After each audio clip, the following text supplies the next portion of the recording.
Halo, perkenalkan, nama saya Indah Putri Sari. Di sini saya akan membahas tentang isu kontemporer yang ada di hukum pers dan penyiaran di Indonesia untuk memenuhi nilai puas mata kuliah hukum pers dan penyiaran. Isu kontemporer yang akan saya bahas adalah pandemi corona memperburuk kebebasan pers yang ada di Indonesia.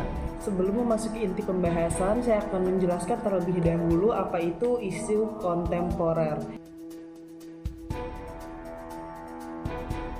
Isu sendiri memiliki arti yaitu masalah yang dikedepankan atau topik yang sedang hangat diperbincangkan, sedangkan kontemporer itu sendiri memiliki arti kekinian atau sesuatu yang terjadi sekarang atau sesuatu yang menjadi tren pada masa sekarang. Jadi dapat disimpulkan isu kontemporer adalah suatu pokok persoalan yang terjadi pada masa sekarang atau menjadi trending topik pada saat ini. Jadi solusi penyelesaiannya pun harus sesuai dengan masa sekarang atau masa modern. Selanjutnya, dalam pasal 1 ayat 1 Undang-Undang Nomor 40 Tahun 1999 tentang pers, pengertian pers sendiri adalah lembaga sosial dan wahana komunikasi massa yang melaksanakan kegiatan jurnalistik meliputi mencari, memperoleh, memiliki, menyimpan, mengolah, dan menyampaikan informasi baik dalam bentuk tulisan, suara, dan gambar, serta data dan grafik maupun dalam bentuk lainnya dengan menggunakan media cetak, media elektronik, dan segala jenis saluran yang tersedia. Ciri-ciri pers menurut Dahlan Surbakti ada 5, yaitu publisitas, universalitas, periodisitas, akualitas, dan komersialitas. Pers adalah mata dan telinga publik. Disebut pilar keempat demokrasi karena berperan sebagai sarana transparansi informasi. Terbitnya Undang-Undang Pers Nomor 40 Tahun 1999 tentang pers menjadi tonggak awal kemerdekaan pers di Indonesia.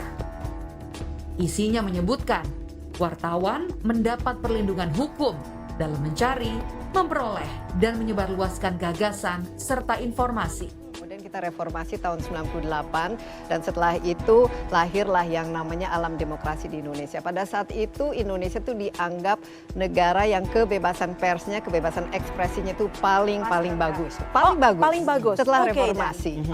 Dan sebenarnya setelah waktu berjalan dibandingkan negara-negara tetangga misalnya seperti Singapura, seperti Malaysia, kita tuh jauh lebih bebas dan jumlah persnya, jumlah televisinya itu sangat-sangat banyak. Selanjutnya, kebebasan pers di Indonesia sendiri telah diatur di dalam undang-undang.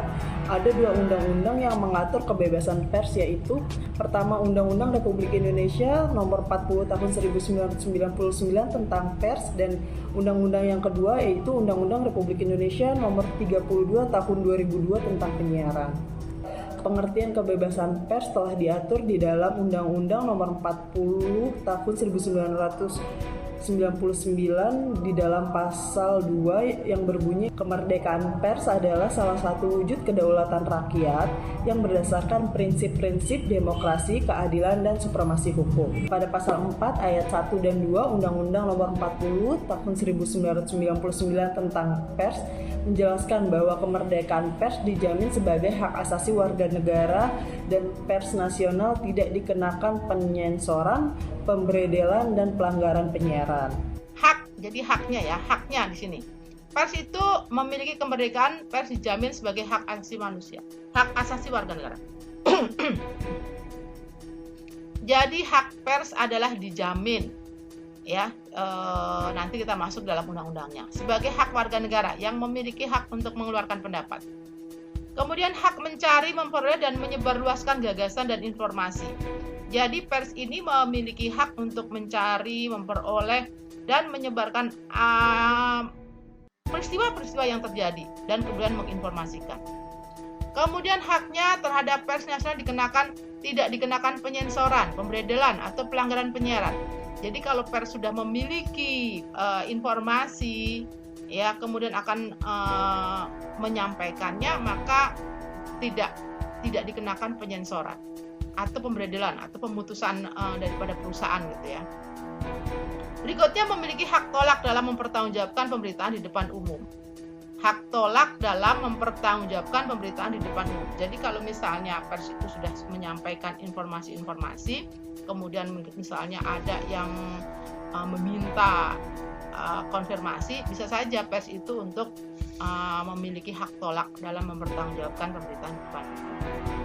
Lalu, dari penjelasan pasal tersebut dapat diketahui bahwa kebebasan pers merupakan hak asasi warga negara, yang artinya tidak ada yang boleh menghalangi kegiatan pers meskipun itu pemerintah. Kebebasan pers yang ideal adalah kebebasan yang tidak mencederai kepentingan publik dan tidak melanggar hak asasi warga negara.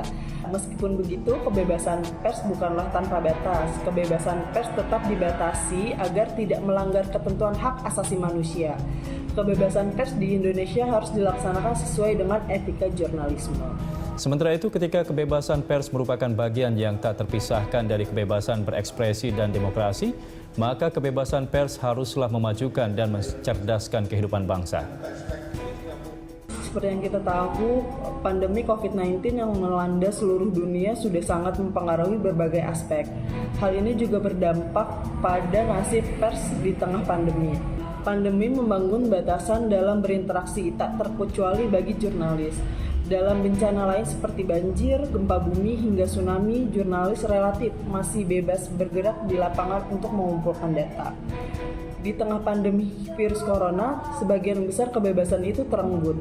Wawancara melalui telepon, konferensi pers melalui media poll, hingga diskusi atau seminar yang harus diselenggarakan lewat aplikasi. Karena pandemi COVID ini memerlukan semacam sentralisasi dari kekuasaan. Nah, ini salah satu yang juga kita lihat terjadi di Indonesia. Dulu kan sebelum COVID kan tidak ada dong istilah lockdown, tidak ada istilah restriksi, jaga jarak dan pembatasan kebebasan. Nah, dari sini bukan saja di Indonesia tapi di negara-negara lain itu banyak yang merasa bahwa demokrasi itu semakin tergerus.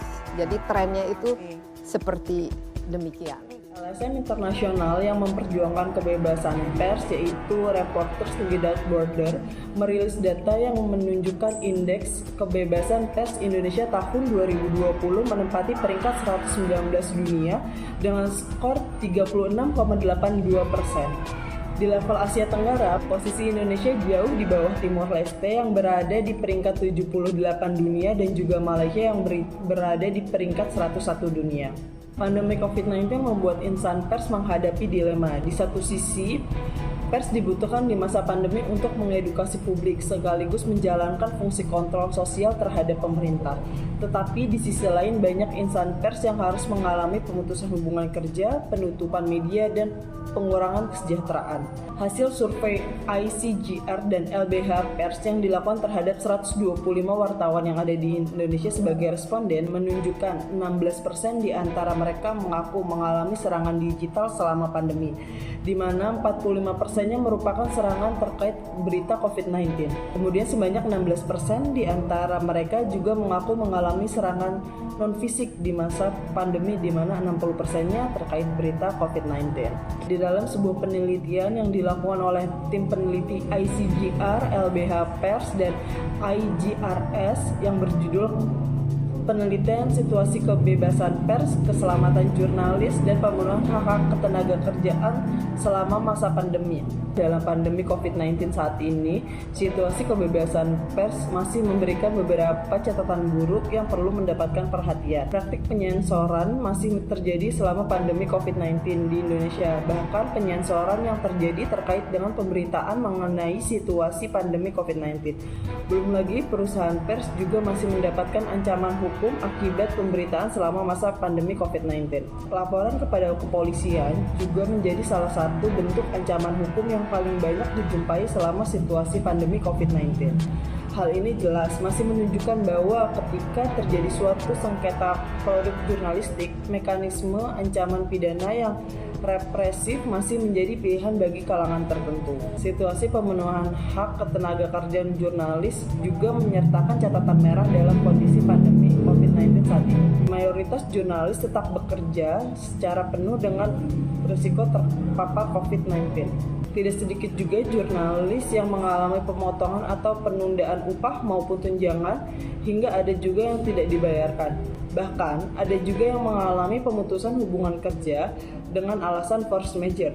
Di sisi lain, hadirnya Undang-Undang Nomor 11 Tahun 2020 tentang Cipta Kerja yang memuat beberapa perubahan yang mempengaruhi hak pekerja, memberi ancaman bagi pekerja-pekerja jurnalis ke depannya. Sekian yang dapat saya sampaikan, kurang lebihnya mohon maaf. Assalamualaikum warahmatullahi wabarakatuh.